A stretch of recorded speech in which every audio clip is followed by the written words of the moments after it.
नमस्कार दोस्तों, आप सबका स्वागत है आज के इस नए वीडियो में। आज इस वीडियो में हम जानने वाले एक बहुत ही इंटरेस्टिंग टॉपिक के बारे में, द G20 समिट 2023। आज के इस वीडियो में हम जानने वाले ये समिट क्यों होता है, बड़े बड़े डेवलपिंग नेशंस और डेवलप्ड नेशंस साथ में आके क्यों यहाँ पे एक समिट में बैठ के बातें करते हैं और क्या बातें होती है इसके बीच में, और उन बातों से क्या इम्पैक्ट होता है पूरे वर्ल्ड में। आज इन सब चीजों के बारे में हम जानने वाले हैं, तो वीडियो में बने रहे। अगर आपको वीडियो पसंद आ रहा है तो हमें सपोर्ट करने के लिए आप लाइक कर सकते हैं इस वीडियो को, और अगर आपको ऐसे और नए वीडियोस देखना पसंद है आप इस चैनल को सब्सक्राइब कर लीजिए, ताकि जब भी मैं ऐसे नए वीडियोस आपके लिए लाऊं तो आपको डायरेक्टली नोटिफिकेशन मिल जाए। तो चलिए दोस्तों, आज के इस वीडियो को शुरू करते हैं। सबसे पहले बात करते हैं ये G20 समिट होता क्या है। बेसिकली G20 समिट को समझने से पहले आपको समझना पड़ेगा G7 कंट्रीज के बारे में, ग्रुप ऑफ 7 कंट्रीज। अब अगर हम हिस्ट्री में चले तो 1970s की बात है, जब पूरे वर्ल्ड में एक फाइनेंशियल क्राइसिस आया था, और ये क्राइसिस आया था ऑयल मार्केट्स की वजह से। अब उस टाइम पे अरब देश और इजराइल के बीच में बहुत बड़ा वार कॉन्फ्लिक्ट चल रहा था। अब जिन देशों ने इजराइल को सपोर्ट किया, अरब देशों ने उन कंट्रीज के ऊपर ऑयल एम्बार्गो लगा दिया। मतलब एक टाइप का बैन होता है, या फिर मान लीजिए ऑयल प्राइसेस बहुत ही हाई हो गए। अब इस चीज की वजह से यूरोप और अमेरिका में बहुत बड़ा फाइनेंशियल क्राइसिस आ गया। तो अपने अपने इकोनॉमीज को रिवाइव करने के लिए अमेरिका, फ्रांस, यूके और जर्मनी के फाइनेंस मिनिस्टर्स एक साथ आके मिले और उन्होंने पॉलिसीज डिसाइड किए ताकि ऐसे फाइनेंशियल क्राइसिस से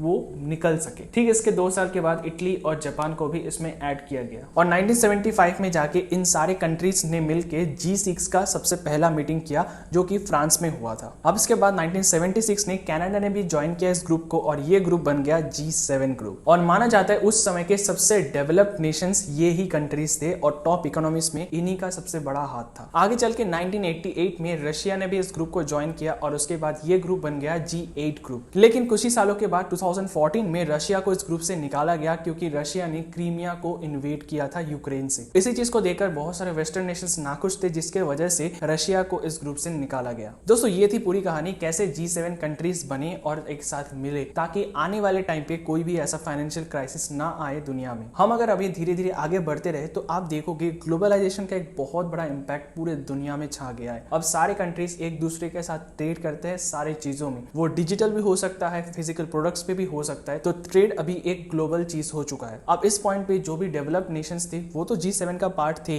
लेकिन जो भी डेवलपिंग नेशंस थे उनका कोई ऐसा ग्रुप नहीं था। अब इसको देख के बहुत सारे लोगों ने ये चीज सोचा था कि आने वाले टाइम पे कोई भी ऐसा फाइनेंशियल क्राइसिस आएगा तो ये G7 कंट्रीज उसे मैनेज कर लेंगे। लेकिन जब 1977 में एशियन फाइनेंशियल क्राइसिस आया, इंडोनेशिया, साउथ कोरिया और थाईलैंड में, इसी फाइनेंशियल क्राइसिस की वजह से पूरे दुनिया में एक बहुत बड़ा इंपैक्ट देखने को मिला। बहुत सारे अलग अलग कंट्रीज जैसे चाइना, सिंगापुर, मलेशिया, ऐसे और भी बहुत सारे नेशंस में बहुत बड़ा इंपैक्ट देखने को मिला, जिससे वेस्टर्न नेशंस भी बहुत ज्यादा इंपैक्टेड हुए। इससे करेंसी का वैल्यू नीचे चला गया, अनएम्प्लॉयमेंट बहुत ज्यादा बढ़ गया था, बहुत सारे नेशंस में तो दंगे भी होने लगे। तो इसी चीज का सोल्यूशन ढूंढने के लिए उसके अगले साल 1978 में जितने भी टॉप डेवलपिंग नेशंस है उनको भी इस ग्रुप में शामिल किया जाए, ताकि आने वाले टाइम पे वो अच्छे से पॉलिसीज और प्लान कर सके ऐसे फाइनेंशियल क्राइसिस को टैकल करने के लिए। तो फाइनली 26 सितंबर 1999 में G7 कंट्रीज के फाइनेंशियल मिनिस्टर्स सारे मिलकर बैठ के G20 का एस्टैब्लिशमेंट किया। लेकिन अब G20 कंट्रीज में कौन से डेवलपिंग नेशंस रहेंगे, ये एक बड़ा सवाल था। तो ये G20 ग्रुप में सबसे पहले तो G7 कंट्रीज के सारे कंट्रीज रहेंगे, जितने भी सारे बड़े बड़े इकोनॉमीज है जैसे China, India, Brazil, south Africa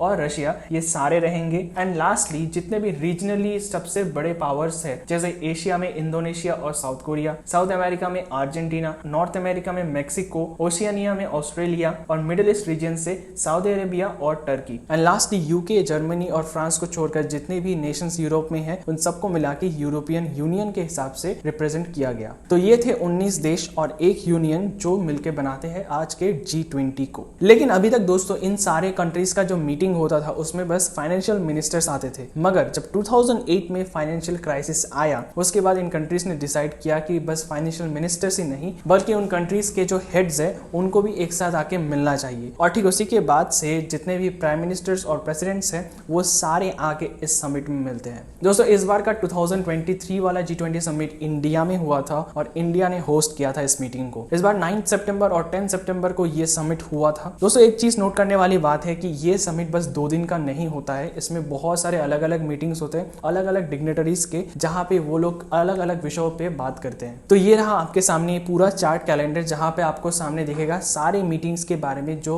India ने होस्ट किया था इस साल। इस बार इस मीटिंग का बजट था 990 करोड़। इस बार इंडिया ने सिक्योरिटी में कोई भी कसर नहीं छोड़ी है। इस मीटिंग में 1,30,000 सिक्योरिटी पर्सनल को इस चीज के लिए स्पेशली ट्रेन किया गया था, including 80,000 police officers from Delhi police. दोस्तों जिस दिन ये समिट होने वाला था उससे कुछ दिन पहले से ही दिल्ली में सबसे बड़ा रेस्ट्रिक्शन लगाया गया था कोविड-19 के बाद। सारे ट्रांसपोर्टेशन और कम्यूट को बंद कर दिया गया था और दिल्ली में बहुत सारा रेस्ट्रिक्शन लाया गया था ताकि सिक्योरिटी को मेंटेन किया जा सके। दोस्तों इस बार इंडिया ने बहुत सारा फोकस अपने कल्चर को दिखाने में किया था। इंडियन कल्चर को सारे वर्ल्ड में रिप्रेजेंट किया है ताकि अलग अलग देश आके हमारे भारत का कल्चर जाने और सीखे क्या क्या कल्चर डाइवर्सिटी हमारे देश में है। और इस चीज को लेकर मैं सबसे बड़ा प्राउड फील करता हूँ क्योंकि इस बार सारे जो डेलीगेट्स थे उन्होंने भरपूर आनंद लिया है हमारे इस कल्चरल इवेंट का। G20 का ऑफिशियल साइट में और हमारे प्राइम मिनिस्टर की यूट्यूब चैनल में आपको सारे वीडियोस मिल जाएंगे जहां पे आपको सारे इवेंट्स और डेलीगेशंस के बारे में डिटेल से बताया गया है। दोस्तों लास्टली बात करते हैं इस G20 समिट में क्या आउटकम निकला। सबसे पहली बात, ये G20 समिट इस बार नेक्स्ट टाइम से G21 समिट होने वाला है क्योंकि